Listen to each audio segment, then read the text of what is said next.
Sometimes what you see isn't what you get.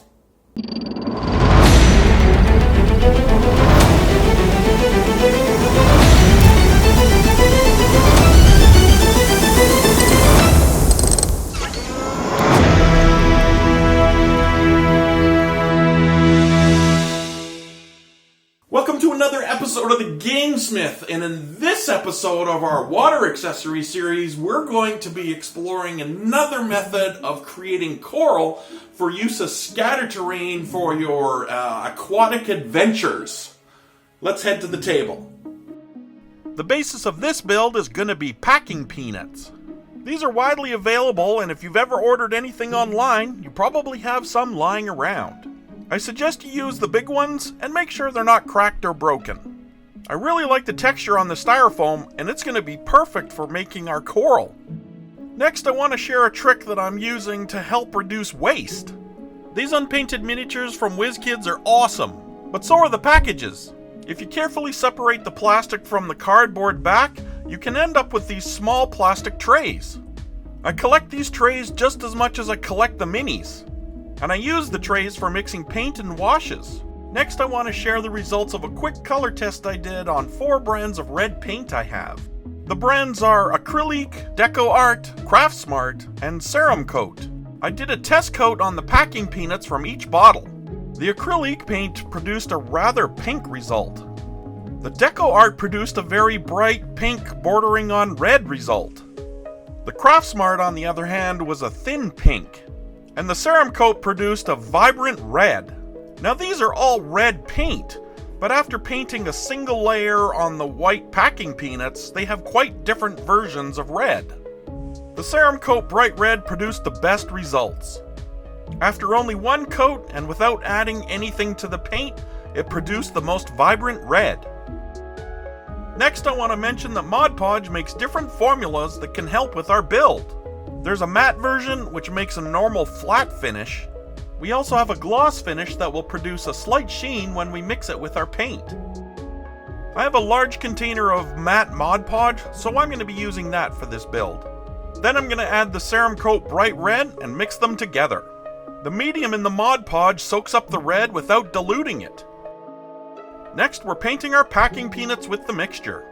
The glue in the Mod Podge will help reinforce the styrofoam so that it doesn't break easily. I'm using the matte version because I have a larger supply of it, and I'm also going to be adding a gloss layer at the end of our build, so we don't need a gloss in our Mod Podge. You're going to want to make sure to get the mixture into all the nooks and crannies of your packing peanuts. You may find that you need to touch up a little on the cracks and crevices later on, after the mixture dries. Now I recommend that you put your wet packing peanuts on a plastic tray or some other similar surface. If you put them on cardboard or paper, the glue in the Mod Podge will stick to those surfaces. With plastic, you're much less likely to end up with your surfaces glued together. Here we have a few dry packing peanuts, and they'll serve as our coral. We can see the texture of our styrofoam has been well preserved. Now we should consider if we're going to dry brush the pieces, and if so, what color. To best illustrate how I choose my colors in order to highlight our textures, I'm going to show you a very basic color wheel. And I'm going to use these colored craft sticks that I found at the dollar store to do it. I'm going to start with red at the top, followed by orange, and yellow, and green, blue, and purple or violet. This is a basic color wheel. If you imagine these sticks are spokes on a wheel, you can see how the idea got its name. At the top, we have red, and its opposite, green. These are called complementary colors. Colors that are beside each other are called analogous colors. Now in color theory, one of the easiest ways to highlight a color, like this red, which is similar to our red packing peanut, we would use a complementary color to highlight the red. However, we have a slight problem. In Canada, red and green are highly symbolic of the Christmas season. I don't want my players to make that connection when they're at the table, especially when they're supposed to be in an underwater environment. As a result, the complementary color scheme won't work for me. Now we can look at our analogous colors. In this case, that's the red, orange, and even the yellow, which are all beside one another on the color wheel. However, with these analogous colors, our coral will look like it's on fire, which might be really cool in a game context, but it's not the effect that I want. We can also use the analogous colors in the opposite direction, such as the purple-violet, or blue. However, I'm not really excited about these options either. I think what I might have to do is just leave the bright red alone and have no dry brush on it at all. In order to illustrate the complementary colors a little further, we could take this purple and its complement yellow. We put these colors together and we paint the packing peanut and we get this result. This complementary palette makes the features on our styrofoam really pop. Now let's look at the green on our color wheel and one of its analogous colors, yellow, and put them together.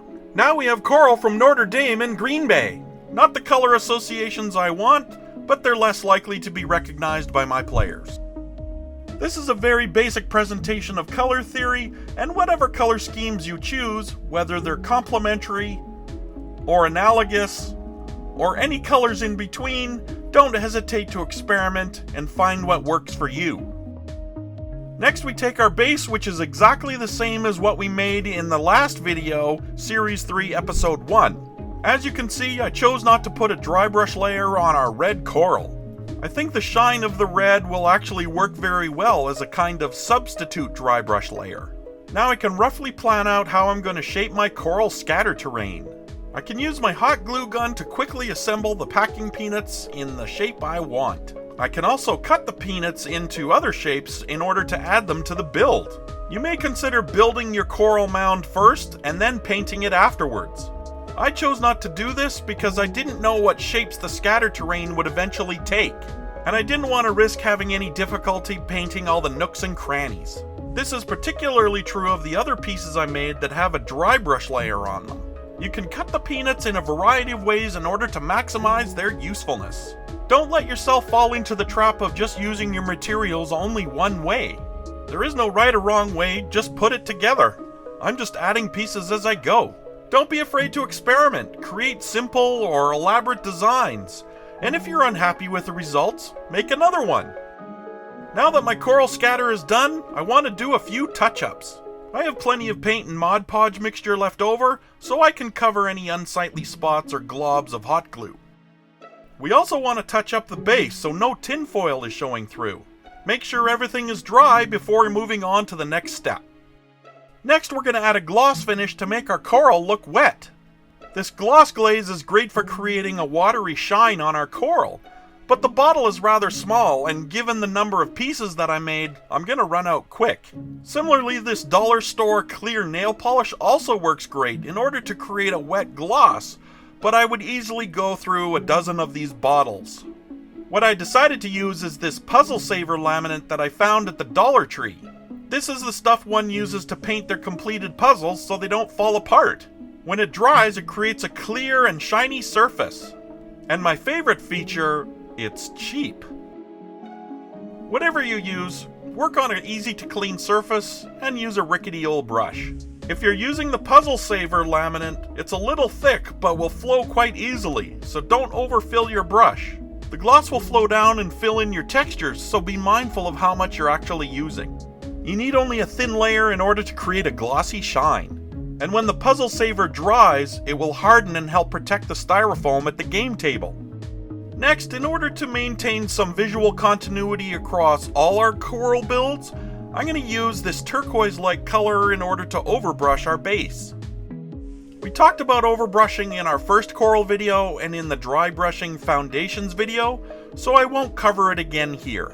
You could do this before the gloss layer and cover both the base and the coral with the gloss, but I didn't do that in the other coral video, so I didn't want to do it here. And when this dries, we're done! For me, the key to this build was to do everything in bulk and to work in assembly line stages. Just like the previous coral build, we could use these scatter pieces underground, in other dimensions, or even on other planets. I also really like the diversity of the shapes that I could create with a single shape packing peanut. I think I might have one more coral video left in me before I move on. If you'd like to support what we're doing here at the GameSmith, please hit the subscribe button. If you're already a subscriber, please hit the thumbs up button and leave a comment. You might also check out our blog at TheGameSmith.org. We post the building materials for all our crafts on our website too.